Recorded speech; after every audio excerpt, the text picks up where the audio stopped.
بسم اللہ الرحمن الرحیم۔ دین ابراہیمی عرب میں زیادہ دن نہیں ٹھہرا، پورے ملک میں پھر بت پرستی پھیل گئی۔ لوگ خدا کے ساتھ بتوں کو پوجنے لگے، ان کو خدا تک پہنچنے کا وسیلہ سمجھنے لگے۔ ان کا عقیدہ تھا یہ خدا کے ساجی اور ہمارے سفارشی ہیں، یہی حاجت روا اور مشکل کشا ہیں۔ چنانچہ مصیبتوں میں انہی کو پکارتے، فریادیں بھی انہی سے کرتے اور مرادیں بھی انہی سے مانگتے۔ ابراہیم علیہ السلام تو خالص توحید کے داعی تھے اور شرک و بت پرستی سے بیزار، لیکن یہ لوگ ان کا سکھایا ہوا سبق بھول گئے اور مورتیوں کے پجاری بن گئے۔ لیکن ایسا ایک دم نہیں ہو گیا، اس میں بھی زمانہ لگا۔ نہ جانے کتنی صدیاں بیت گئیں اور نہ جانے کتنی نسلیں گزر گئیں، تب جا کے کہیں شرک کو پیر رکھنے کی جگہ ملی۔ یہ شرک آیا کہاں سے؟ بت پرستی پھیلی کیسے؟ بات یہ تھی کہ ابراہیم علیہ السلام اور اسماعیل علیہ السلام سے عربوں کو بے انتہا عقیدت تھی۔ کعبہ انہی دونوں کی تعمیر تھی، اس لیے ان کو کعبے سے بھی بڑی محبت تھی۔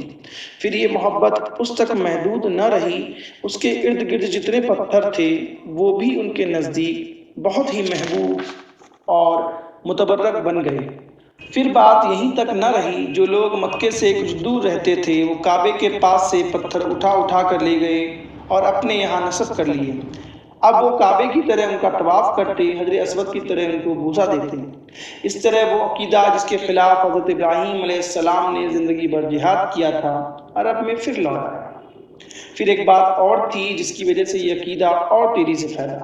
آتش فشاں پہاڑ پھٹ پھوٹتے تو لاوے کی شکل میں جو پتھر نکلتے، ان کے بارے میں تصور تھا یہ ٹوٹے ہوئے ستارے ہیں جو آسمان سے زمین پہ آ گئے ہیں۔ یہیں سے وہ پتھر مقدس سمجھے جانے لگے، کیونکہ بعض قومیں تاروں کی عظمت کی قائل تھیں، اس لیے کہ ان میں خلاق عالم کی قدرت کا جلوہ تھا، اس کی طاقت اور عظمت کا پرتو تھا۔ چنانچہ جن پتھروں کے بارے میں انہیں گمان ہوتا یہ ستارے سے ٹوٹے ہوئے ہیں، ان کو بہت متبرک سمجھتے اور بے انتہا تعظیم کرتے۔ پھر عظمت کا یہ تصور اور آگے بڑھا اور اب ان کی پوجا بھی ہونے لگی۔ نسلوں پر نسلیں گزرتی رہیں، یہاں تک کہ یہ عقیدہ بالکل پختہ ہو گیا۔ اب کوئی بھی پتھر مل جاتا جو خوبصورت اور سڈول ہوتا، یا جس کی ساخت میں کچھ نیا پن ہوتا یا کسی مخلوق کی شکل سے مشابہ ہوتا، اس کی عظمت ان کے دل میں بیٹھ جاتی اور وہ اسے پوجنے لگتے۔ پھر ایک قدم اور آگے بڑھے، اب وہ پتھروں کو خود تراشتے، اپنی پسند کے مجسمے بناتے، جسے بزرگ یا دیوتا سے چاہتے منسوب کر دیتے اور جو دل چاہتا ان کے نام رکھ لیتے۔ پھر ان کو ایک جگہ نصب کر کے پوجا شروع کر دیتے۔ عقیدت و محبت میں ان پر نذرانے چڑھاتے، ان کے نام کی منتیں باندھتے۔ ان کا خیال تھا اس طرح وہ دیوتا اللہ کے ہاں سفارش کریں گے، بگڑے ہوئے کام بنا دیں گے اور آخرت میں ذریعہ نجات ہوں گے۔ مکے میں سب سے پہلے جو بت داخل ہوا اور پھر خانہ کعبہ کے سامنے نصب ہوا وہ ہبل تھا۔ اس کو لانے والا شخص عمر بن لہا تھا۔ یہ کہیں سفر کر رہا تھا اور راستے میں ایک مقام سے گزر ہوا، دیکھا لوگ مورتیاں پوج رہے ہیں، اس کو بہت بھلا معلوم ہوا۔ ان سے کہا ایک مورتی ہمیں بھی دے دو، ہم اپنے یہاں لے جائیں گے، ہم بھی اس کی پوجا کریں گے۔ لوگ بخوشی تیار ہو گئے اور وہ مورتی لے کر مکے آ گیا۔ پھر رفتہ رفتہ خانہ کعبہ کے پاس اور مورتیاں آ گئی۔ ان میں دو مشہور مورتیاں اصاف اور نائلہ بھی تھی۔ یہ چاہے زمزم پر نصب تھی۔ اس وقت چاہے زمزم بالکل پٹ چکا تھا، بہت سے تو ان کے نام سے بھی ناشنا تھے۔ یہی نہیں، بیشتر قبیلوں کو اپنی اپنی مورتیاں بھی تھی جو ادھر ادھر مختلف علاقوں میں نصب تھی۔ مثلاً عزا یہ قریش کی سب سے بڑی مورتی تھی، لات طائف کا ایک قبیلہ تھا، صفیف یہ اس کی مورتی تھی، منات مدینہ کے دو مشہور قبیلے تھے، اوس اور خزرج یہ ان کی مورتی تھی۔ ان کے علاوہ اور بھی بہت سی مورتیاں تھیں۔ یہ وہی گھر تھا جسے ابراہیم اور اسماعیل علیہ السلام نے اپنے مقدس ہاتھوں سے بنایا تھا، بڑی آرزوؤں اور تمناؤں سے بنایا تھا، جس کے بنانے میں اپنا خون پسینہ ایک کیا تھا۔ کیوں؟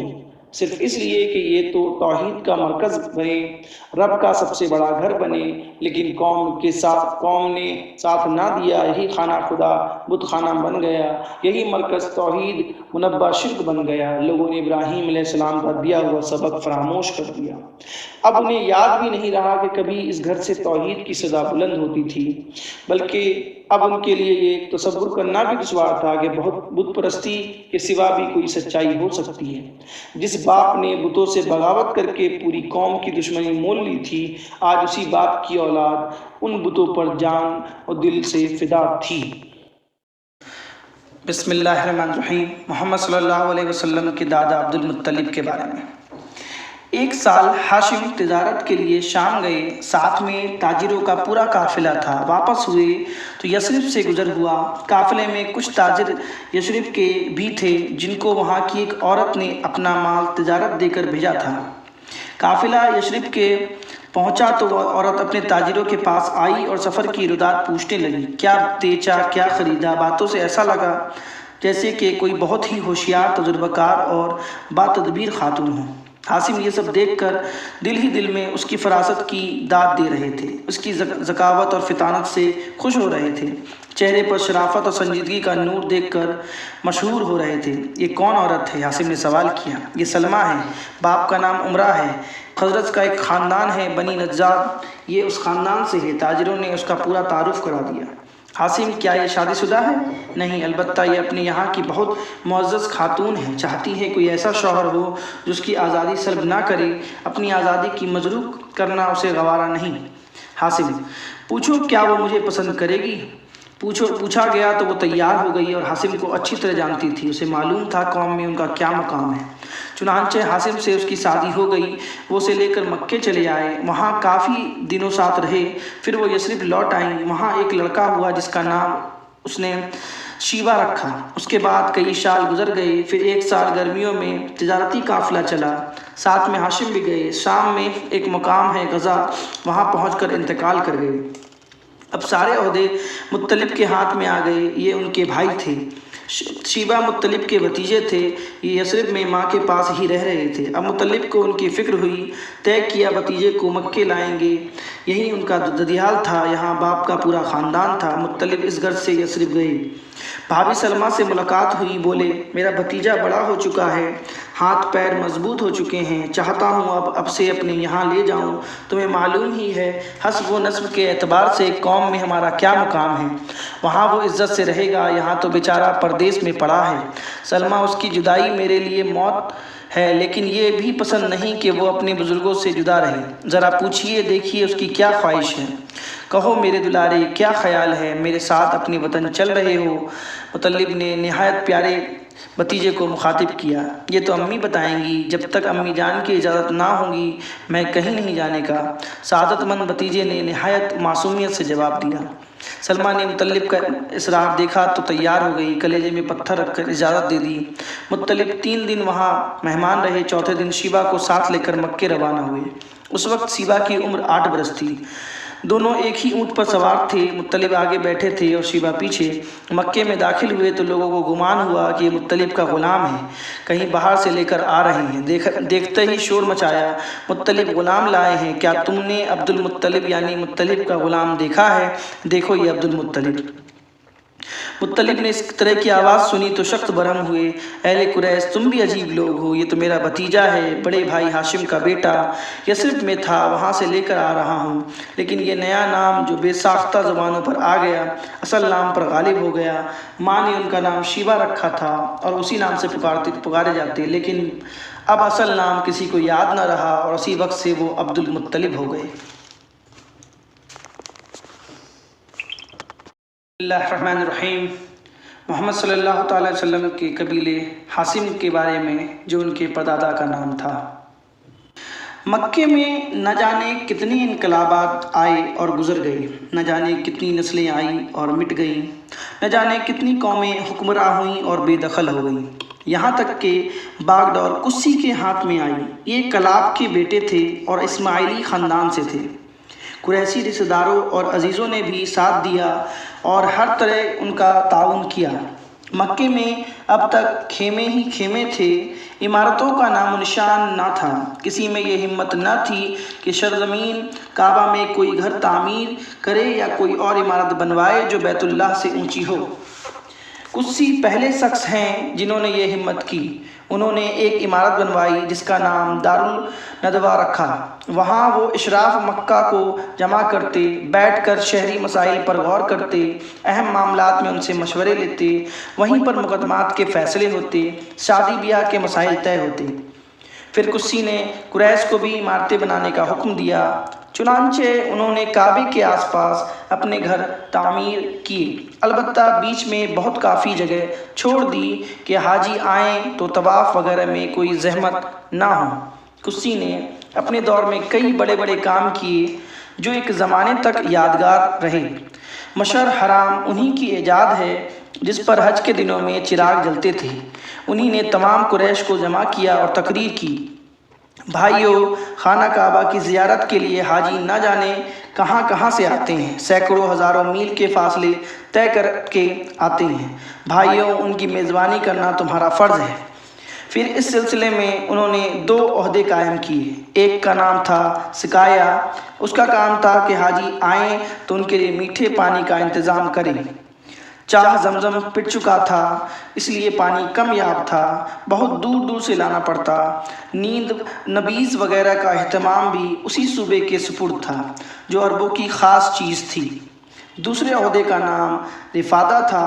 قریش نے ایک سالانہ رقم مقرر کی، اس سے منہ اور مکے میں حاجیوں کی ضیافت کی جاتی۔ اس صوبے کے ذمے اس کا انتظام تھا۔ خانہ کعبہ سے متعلق بھی ایک عہدہ قائم کیا اور اس کا نام حجابہ رکھا۔ جو اس عہدے کا ذمہ دار ہوتا وہی کعبے کا کلید بردار ہوتا۔ کعبے سے متعلق سارے کام اسی کے سپرد ہوتے۔ کوئی کعبے کے اندر جانا چاہتا تو پہلے اسے اجازت لیتا، اس کی اجازت کے بغیر اندر جانا منع تھا۔ یہ تینوں عہدے عربوں کے نزدیک بہت محترم تھے۔ بعد میں ان عہدوں کو اتنی اہمیت حاصل ہو گئی کہ اگر کسی کو ان میں سے کوئی عہدہ مل جاتا یا کسی عہدے میں دوسرے کا شریک ہو جاتا تو مارے خوشی کے پھولا نہ سمجھتا گویا کسی اقلیم کی بادشاہت مل گئی۔ قدسی نے ان سارے عہدے کو اپنے لیے مخصوص رکھا۔ یہ عہدے تو حج اور کعبہ سے متعلق تھے، ان کے علاوہ اور بھی کئی عہدے تھے جو سب قدسی کے ہاتھ میں تھے۔ پھر جب قدسی بوڑھے ہو گئے، سارا ذمہ داریوں کا بار اٹھانا دشوار ہو گیا تو یہ تینوں عہدے عبدالدار کے سپرد کر دیے۔ یہ قدسی کے سب سے بڑے بیٹے تھے۔ بعد میں یہ عہدے عبدالدار سے ان کے بیٹوں میں منتقل ہو گئے۔ قدسی کے ایک اور بیٹے تھے عبدالمناف۔ ان کی اولاد اثر و رسوخ میں عبدالدار کی اولاد سے بڑی ہوئی تھی۔ انہوں نے فیصلہ کر لیا چچیرے بھائیوں سے ان عہدے کو چھیننے کا۔ چنانچہ بڑی کشمکش رہی۔ خاندان عبدالدار نے عہدے حوالے کرنے سے انکار کر دیا اور جنگ کی تیاریاں شروع ہو گئی۔ لیکن پھر صلح ہو گئی اور طے ہوا یہ عہدے دونوں میں تقسیم ہو جائیں۔ تقسیم ہوئی تو آل مناف کے حصے میں سقایا اور رفادہ آیا۔ عبدالمناف کے ایک بیٹے تھے ہاشم، یہ بھائیوں میں سب سے بڑے تھے، قوم میں ہر دل عزیز تھے، مال و دولت سے بہرہ مند تھے، اس لیے یہ دونوں عہدے انہی کو ملے۔ ہاشم بہت درد مند، غریب پرور اور رحم دل انسان تھے۔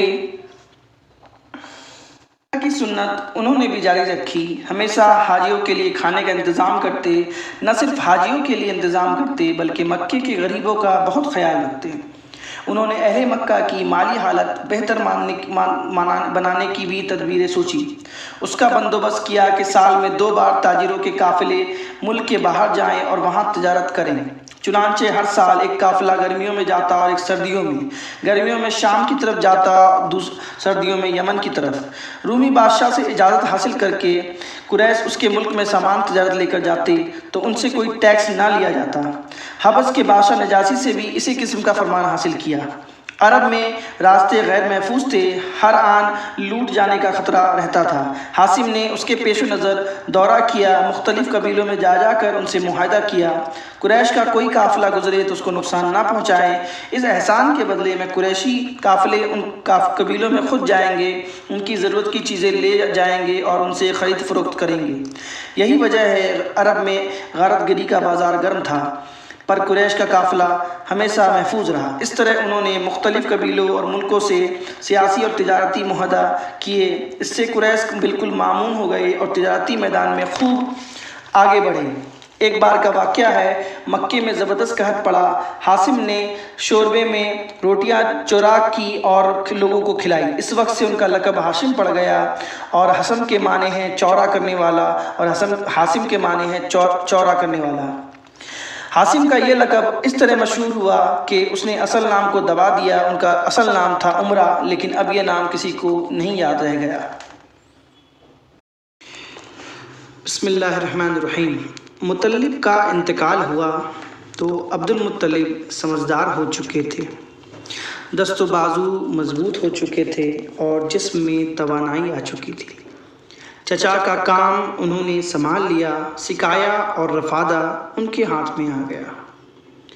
آبادی میں تو کنویں تھے نہیں، جو کچھ تھے مکے کے اطراف میں تھے، وہ بھی ادھر ادھر منتشر۔ حاجیوں کے لیے پانی وہیں سے لایا جاتا، کعبے کے پاس کچھ حوض ہوتے، ان میں بھرا جاتا۔ حوضوں کو مستقل بھرتے رہنا، پھر آئے دن ان کی صفائی کرنا ایک مسئلہ تھا۔ اس میں بڑی پریشانی ہوتی، طرح طرح کی زحمتوں کا سامنا ہوتا۔ عبد المطلب بہت فکر مند ہوئے۔ چاہ زمزم کے متعلق مشہور تھا کہ اس کا پانی نہایت شیریں اور خوش ذائقہ تھا، کبھی خشک بھی نہ ہوتا، جتنی ضرورت ہوتی حاصل ہو جاتا۔ لطف یہ ہے کہ نہ کوئی زحمت اٹھانی پڑتی، نہ کسی قسم کی پریشانی ہوتی۔ عبد المطلب کو اس کا خیال آیا، زمزم کو کس نے پاٹا اور کیوں پاٹا؟ عبد المطلب نے قوم کے سن رسیدہ اور واقف کار بزرگوں سے سوال کیا۔ پہلے یہاں قبیلہ جرہم کی حکومت تھی، ان کا آخری تاجدار مزاز جرہمی تھا۔ جب اس کی قوم بگڑ گئی اور بناؤ سے زیادہ بگاڑ کے کام کرنے لگی تو بنو خزاعہ کو ناگوار ہوا۔ انہوں نے جرہم کو بے دخل کرنے کا فیصلہ کر لیا، اس کے لیے جنگ کی۔ میدان بنو خزاعہ کے ہاتھ رہا۔ اب جرہم کو یہاں سے جانا پڑا۔ جاتے وقت مزاج سے اور کچھ تو نہ بن پڑا، البتہ کعبے میں جو نذرانے تھے زمزم کے اندر ڈالے اور اوپر سے پاٹ دیا۔ جاننے والوں نے زمزم کو پوری تاریخ بیان کر دی۔ اچھا، تو جب تک زمزم کی خدائی صفائی نہ ہو جائے اور پہلے کی طرح پھر سے وہ رواں نہ ہو جائے، اس وقت تک ہمیں چین سے نہیں بیٹھنا ہے۔ عبد المطلب نے نہایت پرعزم لہجے میں اپنا فیصلہ سنایا۔ انہی دنوں ایسا ہوا کہ رات میں وہ سو رہے تھے، سوتے میں یہ آواز سنی، زمزم کی خدائی کر ڈالو۔ یہ غیبی آواز آئی اور مسلسل آتی رہی۔ اس سے ان کی ہمت اور بڑھی، چنانچہ خدائی شروع ہو گئی۔ لیکن یہ کوئی آسان کام نہ تھا، جان توڑ محنت کرنی پڑی، خون پسینہ ایک کر دیا، تب کہیں جا کر پانی نکلا۔ زمزم میں مزاج کی تلواریں بھی ملی اور کعبے کے نذرانے بھی۔ نذرانوں میں سونے کے 2 ہرن بھی تھے۔ عبد المطلب نے تلواروں سے کعبوں کے دروازے بنوائے اور ہرنوں کو ان کے دونوں طرف رکھ دیا کہ کعبے کی زینت بڑھے۔ زمزم کی خدائی میں عبد المطلب تھک کر چور ہو گئے، جس کا دل پر کافی اثر ہوا اور تنہائی کا احساس شدت سے ستانے لگا۔ اس وقت تک ان کے صرف ایک ہی اولاد تھی، جس کا نام تھا حارث۔ انہوں نے نظر مانی اور اللہ سے دعا کی، خدایا اگر تو مجھے 10 بیٹے عطا فرمائے اور سب کے سب جو جوان ہو کر میرا ہاتھ بٹانے لگے تو ایک کو تیرے نام پر قربان کر دوں گا۔ عبد المطلب کی یہ آرزو پوری ہوئی۔ اللہ نے ان کو 10 بیٹے دیے، سب پلے بڑھے، جوان ہوئے اور ان کا ہاتھ بٹانے لگے۔ اب نظر پوری کرنے کا وقت آ گیا۔ عبد المطلب نے بیٹوں کو جمع کیا اور سارا قصہ سنایا۔ ابا جان، ہم سب دل و جان سے حاضر ہیں، جس کو چاہیں آپ قربان کر دیں۔ بیٹوں نے نہایت شہادت مندی کا مظاہرہ کیا۔ اچھا، تو الگ الگ تیروں پر اپنے نام لکھ لاؤ۔ باپ نے کلیجے پر سل رکھ کر ان سب کو ہدایت کی۔ سب بیٹے اپنا اپنا نام لکھ کر باپ کے پاس لے گئے۔ عبد المطلب نے ان تیروں کو ساتھ لیا اور کعبے میں آئے۔ وہاں فال نکالنے والے سے ملے اور اس کو تیر دے دیے کہ معلوم کریں بتوں کے مہاراجہ ہبل کو کون سا بیٹا پسند ہے۔ اس وقت مکے میں رواج تھا جب کوئی اہم کام درپیش ہوتا تھا تو تیروں سے فال نکلواتے، اس طرح دیوتاؤں کی مرضی معلوم کرتے۔ مہنت یا پروہت تیروں کو لے جاتے، دیوتاؤں کے سامنے ایک خاص طریقے سے پھیراتا، جس تیر کا منہ دیوتا کی طرف ہو جاتا سمجھتے بس یہی دیوتا کی پسند ہے، پھر اس کے مطابق کام کرتے۔ مہنت نے عبد المطلب کے تیر ہبل کے پاس پھرائے تو چھوٹے بیٹے عبداللہ کا نام نکلا۔ عبد المطلب کے چہیتے بیٹے تھے، بھائیوں میں سب سے زیادہ محبوب تھے، لیکن کیا کرتے، مجبور تھے، ان کو ذبح کرنے کے سوا کوئی چارہ نہ تھا کہ وہی ہبل دیوتا کو پسند تھے۔ عبد المطلب نے بیٹے عبداللہ کا ہاتھ پکڑا، انہوں نے لیے ہوئے زمزم کے پاس لے آئے، وہیں قربان گاہ تھی، جس کو بھی کچھ قربان کرنا ہوتا وہیں لا کر کرتا۔ اصاف اور نائلہ کے حضور کہ یہ ان کی بڑی دیویاں تھیں۔ یہ خبر لوگوں کے دلوں پر بجلی بن کر گری اور جنگل کی آگ کی طرح سارے شہر میں پھیل گئی۔ جو جس حال میں تھا عبد المطلب کی طرف دوڑ پڑا۔ آنن فانن سارے لوگ اکٹھا ہو گئے، جسے دیکھیے اس کی زبان پر یہی تھا، نہیں نہیں عبد المطلب، عبداللہ کو ذبح نہ کیجیے۔ عبد المطلب عجیب کشمکش میں پڑ گئے، میں تو نظر مان چکا ہوں، نظر پوری کرنی ضروری ہے، آخر میں کروں تو کیا کروں؟ عبد المطلب نے اپنی بے بسی کا اظہار کیا، اگر مال فدیہ بن سکے تو ہم راضی ہیں، اونٹ ذبح کرنے سے کام بن جائے تو اس کے لیے بھی تیار ہیں۔ سب کے دلوں کی دھڑکنیں تیز ہو گئی، سب کے ہونٹوں پر ایک ہی طرح کے جملے لرز رہے تھے۔ لوگ بہت دیر تک سوچتے رہے، آپس میں مشورے کرتے رہے کہ کیا کریں۔ کسی نے کہا یثرب کی طرف ایک نجومی عورت ہے، گتھیاں سلجھانے میں وہ ماہر ہے، چل کر اس سے پوچھیں، ہو سکتا ہے اس کا ناخون تدبیر یہ گتھی سلجھا دی۔ سب کو یہ رائے پسند آئی، چنانچہ لوگ گئے، اس عورت سے ملے، اس کو سارا حال بتایا۔ سب کچھ سن لینے کے بعد اس نے پوچھا، کس قیدی کو چھڑانا ہو یا کسی مجرم کی جان بچانی ہو تو کتنا فدیہ دیتے ہو تم لوگ؟ 10 اونٹ 10 اونٹ، سب ایک ساتھ بول پڑے۔ ایسا لگ رہا تھا جیسے انہیں امید کی کوئی کرن نظر آ گئی۔ تو 10 اونٹ اور عبداللہ کے نام کا کریا ڈالو، اگر اونٹوں کے نام کریا نکل آئے تو بہتر ہے، ورنہ 20 اونٹ کرو، اگر پھر بھی عبداللہ کا نام نکلے تو 10 اور بڑھا دو، اسی طرح 10 بڑھاتے رہو یہاں تک کہ تمہارا رب راضی ہو جائے۔ اس نجومی عورت نے اس گتھی کو بھی سلجھا دیا اور مرجھائے ہوئے چہرے گلاب کی طرح کھل اٹھے۔ لوگوں نے ایسا ہی کیا، 10 اونٹ اور عبداللہ کے نام کا کریا ڈالا تو عبداللہ کا نام نکلا، 10 اونٹ بڑھا دیے پھر عبداللہ کا نام نکلا، 10 اور بڑھا دیے پھر عبداللہ کا نام نکلا، 10 اور بڑھا دیے پھر بھی عبداللہ کا ہی نام نکلا۔ لوگ اس طرح 10 اونٹ بڑھاتے رہے اور عبداللہ کا ہی نام نکلتا رہا۔ ادھر عبد المطلب کھڑے عاجزی کے ساتھ دعا میں مصروف تھے، خدایا یہ فدیہ قبول کر لے، خدایا عبداللہ کی جان بچا لے۔ جب بڑھتے بڑھتے 100 اونٹ ہو گئے تو کریا اونٹوں کے نام نکل آئے۔ اب کیا تھا، لوگ خوشی سے اچھل پڑے، عبد المطلب کی ہر طرف سے مبارکبادی دی جانے لگی۔ مبارک ہو عبد المطلب، اللہ نے بیٹے کا فدیہ قبول کر لیا۔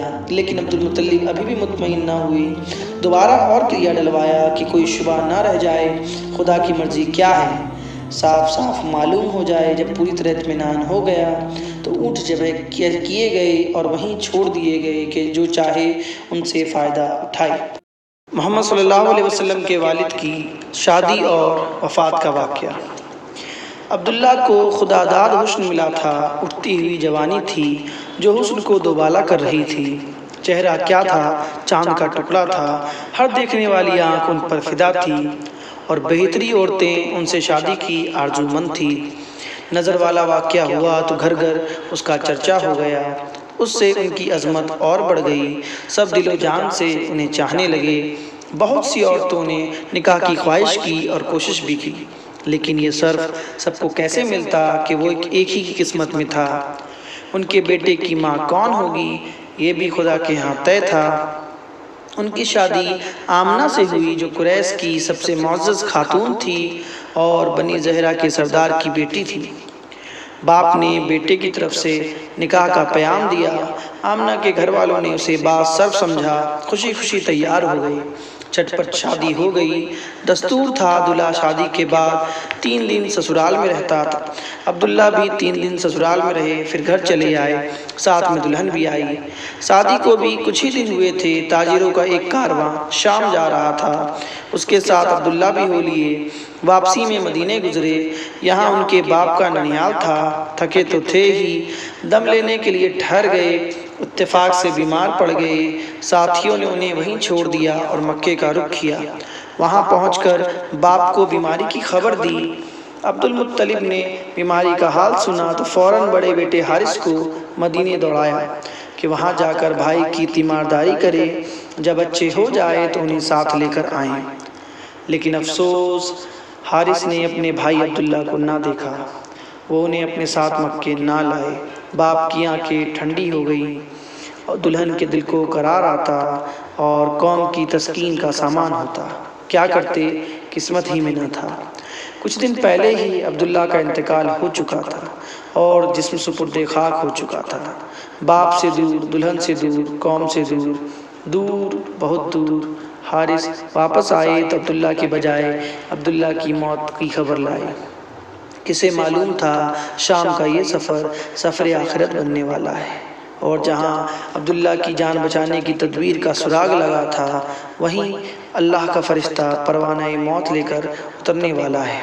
مدینے جہاں سے لوگ کل عبداللہ کی نئی زندگی کا پیام لے کر آئے تھے، آج وہیں سے عبداللہ کی وفات کی حسرت ناک خبر آ رہی تھی۔ خبر بڑی دردناک تھی، نوجوان کی موت، وہ بھی عبداللہ جیسے نوجوان کی۔ جس نے سنا تڑپ اٹھا۔ عبداللہ نے نئی زندگی پائی تھی، ان کی جان بچنے پر سب کو غیر معمولی خوشی تھی۔ اچانک موت کی خبر سن کر لوگوں کو رنج بھی غیر معمولی ہوا۔ ساری قوم سوگوار تھی، ہر طرف اداسی چھائی ہوئی تھی۔ بوڑھے باپ پر تو رنج و غم کا پہاڑ ٹوٹ پڑا، صدمہ سے دل پاش پاس ہو گیا۔ عبداللہ کی موت پر صبر آئے تو کیسے آئے، اور آمنہ کا تو سہاگ ہی اجڑ گیا۔ دل کی دنیا ویران ہو گئی، سارے ارمان حسرتوں میں تبدیل ہو گئے۔ کتنی امیدیں تھی جو خاک میں مل گئی، کتنے حسین خواب تھے جو شرمندہ تعبیر نہ ہو سکے، کتنی آرزوئیں تھیں اور تمنائیں تھیں جو سینے میں ہی دفن ہو کر رہ گئی۔ کل جو خاتون قریش کی ناظرینوں کی نگاہوں میں قابل رشک بنی ہوئی تھی، آج اس کی حالت قابل رحم تھی۔ جو سر دوسروں سروں کے درمیان شرف و عزت سے اونچا ہو رہا تھا، آج وہ رنج و غم سے بال و دوش بنا ہوا تھا۔ عبداللہ کا انتقال ہوا تو آمنہ امید سے تھی۔ اللہ کی قدرت، کچھ ہی دن پہلے حبل دیوتا عبداللہ کی جان لینے پر تلے ہوئے تھے، مگر اللہ نے انہیں بھیٹ چڑھنے سے بچا لیا۔ اس وقت ان کے پاس اللہ کی ایک عظیم امانت تھی، انسانیت کی سب سے پیش قیمت متاع تھی۔ جب تک وہ کسی اور کے سپرد نہ ہو جائے، ناممکن تھا کہ عبداللہ دنیا سے چلے جائیں۔ اب وہ امانت آمنہ کو سونپی جا چکی تھی۔ عبداللہ سے اللہ کو جو کام لینا منظور تھا وہ پورا ہو گیا تو اللہ نے انہیں اٹھا لیا۔ اب کوئی فدیہ کام نہیں آ سکتا تھا، تقدیر کا فیصلہ اٹل تھا۔ عبداللہ کی وفات ہوئی تو ان کی عمر 25 سال تھی۔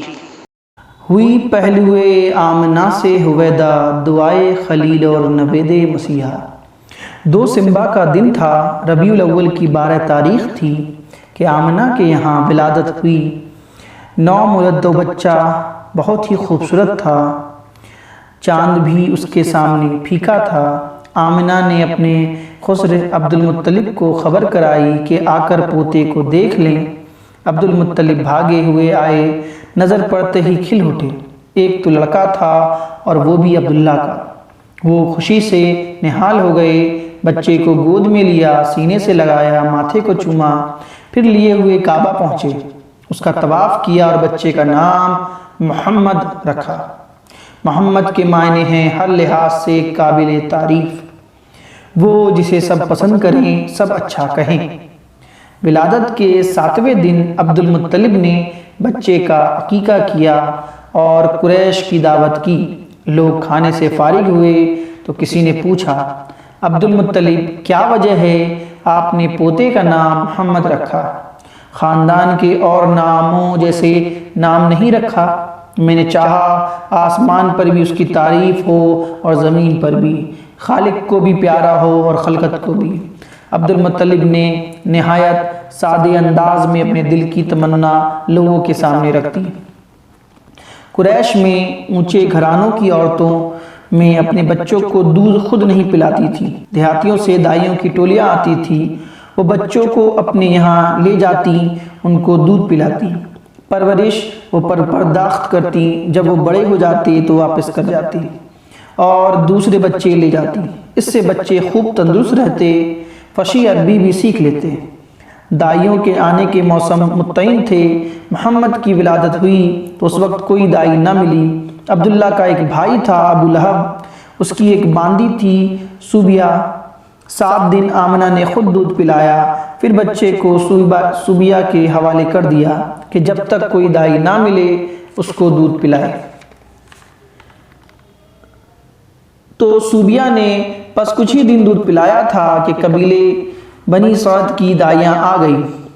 دائیاں بچے تلاش کرنے لگی، وہ گھر گھر جاتی، ماؤں کو اپنی خدمات پیش کرتی، مائیں جس کو پسند کرتی اپنا بچہ اس کے حوالے کر دیتی۔ ساری ماؤں نے دائیاں چن لی اور ساری دائیوں کی گودیں بھر گئیں۔ ہاں، صرف ایک دائی رہ گئی، اس کو کسی نے نہ پوچھا، اس لیے کہ وہ ذرا کمزور اور دبلی تھی، مفلسی کا شکار تھی۔ یہ تھی ابو ذئب کی بیٹی حلیمہ۔ بچہ بھی صرف ایک ہی رہ گیا تھا۔ دائیاں اس سے دور دور رہیں، کوئی اسے لینے کے لیے تیار نہ تھی۔ وہ بچہ تھا عبداللہ کا بیٹا محمد۔ دائیوں نے سنا محمد یتیم ہے، باپ کے سائے سے محروم ہیں، انہوں نے اس کی طرف توجہ نہ کی، اس کی پرورش کو حقیر جانا، اس کو دودھ پلانا بے سود سمجھ لیا۔ بولی اس یتیم کو لے کر کیا کریں، اس کا دادا ہمیں کیا دے دے گا، ماں سے بھی کیا مل جائے گا۔ اب واپسی کا وقت آ گیا، دائیوں نے گھر لوٹنے کا ارادہ کیا۔ ہر ایک خوش تھی کہ اس کی گود میں بچہ تھا۔ حلیمہ کا شوہر ساتھ تھا۔ حلیمہ نے کہا بخدا مجھے تو شرم آتی ہے، ساری سہیلیوں کی گود بھری ہیں، ایک میری ہی گود خالی رہ گئی، میں تو جاتی ہوں اس یتیم کو لے لیتی ہوں، خالی ہاتھ لوٹنے سے تو بہتر ہے اس یتیم کو ہی لے چلیں۔ جاؤ لے آؤ، کیا حرج ہے، ہو سکتا ہے اللہ اسی میں برکت دے۔ شوہر نے تائید کی۔ حلیمہ بچے کو لینے کے لیے آمنہ کے پاس پہنچی۔ آمنہ کو ملال تھا، ان کے لال کو کسی نے نہ پوچھا۔ سہیلیوں کے بچے ہاتھوں ہاتھ لیے پر ان کے جگر پارے کو لینا گوارا نہ کیا۔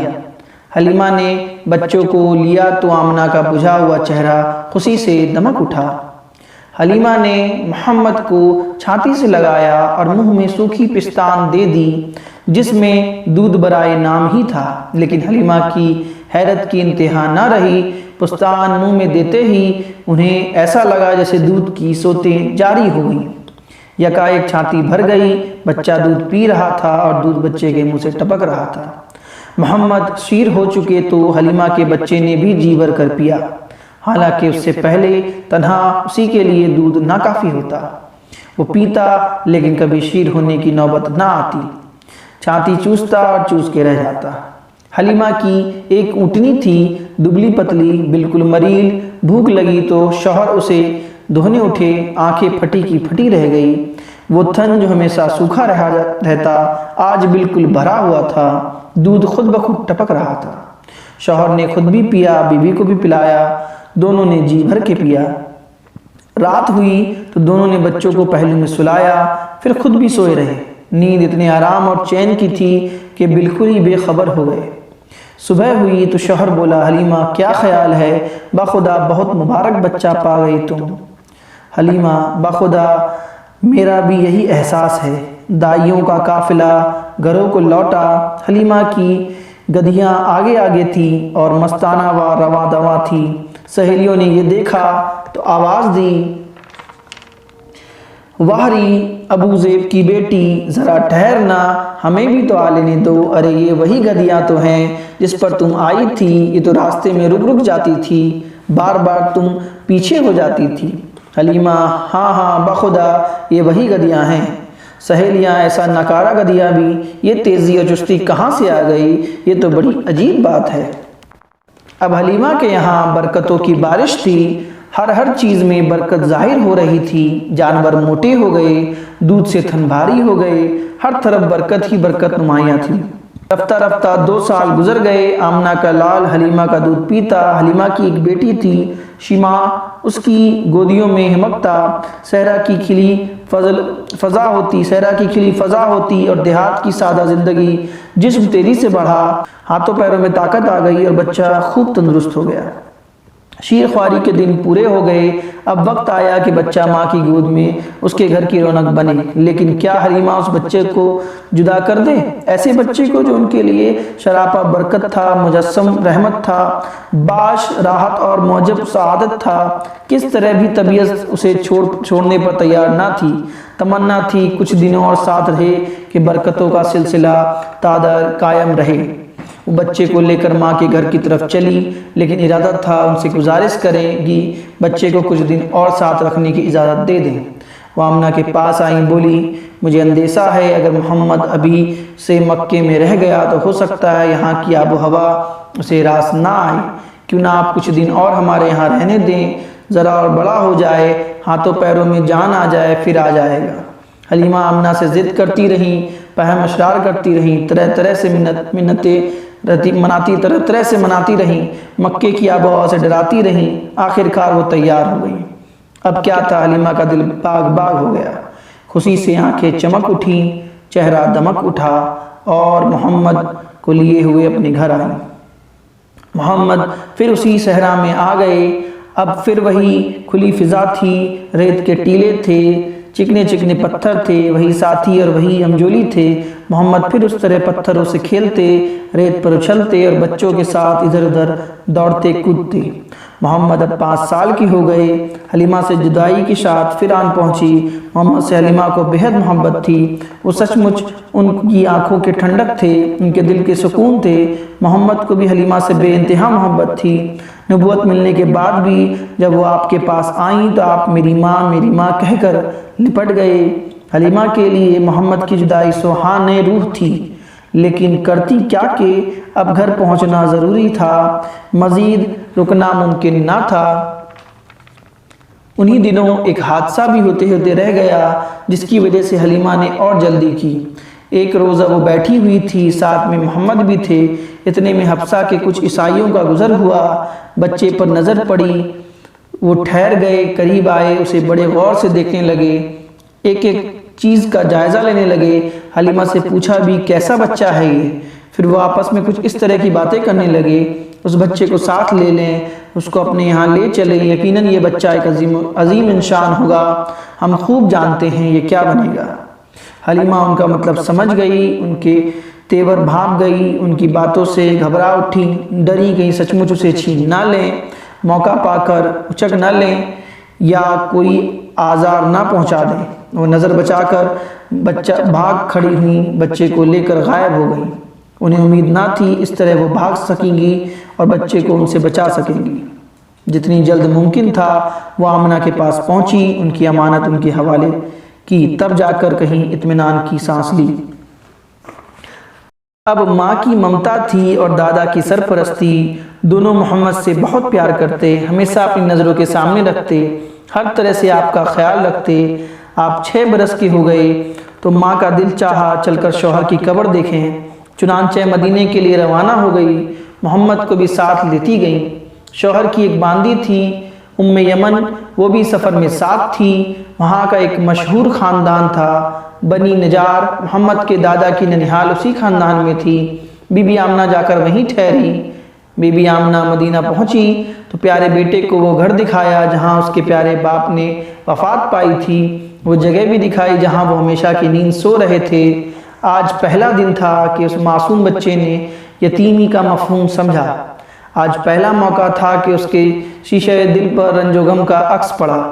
وہاں 1 مہینہ گزار کر بی بی آمنہ نے گھر لوٹنے کا ارادہ کیا اور محمد کو لے کر مکے کے لیے روانہ ہو گئی۔ شوہر کی طرح بی بی آمنہ بھی راستے میں بیمار پڑ گئیں۔ مکے اور مدینے کے بیچ میں ایک گاؤں ہے ابا، وہاں پہنچی تو حالت نازک ہو گئی اور پھر سنبھل نہ سکی، وہیں وفات ہو گئی اور وہیں دفن ہوئی۔ عبداللہ کی وفات بھی تو پردیس میں ہی ہوئی تھی اور دفن بھی تو اسی طرح ہوئے تھے۔ قوم و وطن سے بہت دور، اللہ آپ کا ولی کارساز ہے۔ اے محمد، آپ یتیم تھے، باپ کے سائے سے محروم تھے، ابھی اس یتیمی کا شعور ہوا ہی تھا کہ ماں بھی چل بسی، باپ کی قبر دیکھی ہی تھی کہ ماں کی بھی قبر تیار ہو گئی، اب آپ تنہا رہ گئے، ماں ساتھ تھیں تب بھی آپ کو یتیمی کا ملال تھا، بھلا دل پر کیا بیتی ہوگی جب یہ سہارا بھی ٹوٹ گیا۔ صدمہ پہ صدمہ ایک سے بڑھ کر دوسرا، ام یمن نے آپ کو اپنی حفاظت میں لیا اور بڑے پیار سے گھر لائیں۔ مکہ پہنچی تو آپ بلک بلک کر رو رہے تھے، آج آمنہ کے لال کی حالت دیکھی نہیں جاتی تھی۔ اس حادثے کا عبد المطلب پر بڑا اثر ہوا۔ محمد کے لیے ان کے سینے میں ماں کی محبت اور باپ کی شفقت ابل پڑی، وہ اب آپ پر بے انتہا مہربان ہو گئے۔ پہلے سے وہ زیادہ ماننے لگے، بڑی محبت سے پیش آتے، لطف و کرم کی بارش کرتے، ہر آن آپ کا خیال رکھتے، ہر طرف سے دل جوئی فرماتے، اپنی ذات اور اپنی اولاد سے بڑھ کر آپ کی فکر رکھتے۔ عبد المطلب قریش کے سردار تھے، کعبہ کے زیر شایہ اپنی گدی پر بیٹھتے تو بیٹے ادب و احترام میں گدی سے ذرا دور بیٹھتے ہوتے، لیکن محمد آ جاتے تو انہیں اپنے پاس بلاتے، اپنی گدی پر بیٹھاتے اور پیار سے پیٹھ سہلاتے۔ لیکن افسوس، عبد المطلب بھی زیادہ دن نہ ٹھہرے۔ محمد ابھی 8 سال کے ہوئے تھے کہ دادا بھی چل بسے۔ دادا کی موت پر آپ کے دل کو سخت صدمہ پہنچا، ویسا ہی صدمہ جیسا اس سے پہلے ماں کی موت پر ہوا تھا۔ نہیں، دادا کا غم ماں کے غم سے بھی سوا تھا۔ اب آپ کچھ سمجھدار ہو چکے تھے، شعور بیدار ہو رہا تھا، جذبات و احساسات میں وسعت اور گہرائی آ رہی تھی، لطف و محبت کی حقیقت کو سمجھنے لگے تھے، نوازش و کرم کی قدر و قیمت پہچاننے لگے تھے، اس لیے محرومی کا احساس بھی اتنا ہی شدید تھا، اس کے چھن جانے کا غم بھی اتنا ہی گہرا تھا۔ آنکھوں سے آنسو جاری تھے، دل رد و غم سے چور تھا، خود تڑپ رہے تھے، اوروں کو تڑپا رہے تھے، یہاں تک کہ دادا کا جسم، پیارے دادا کا جسم قبر کی کال کوٹری میں چھپ گیا اور پھر ہمیشہ کے لیے اوجھل ہو گیا۔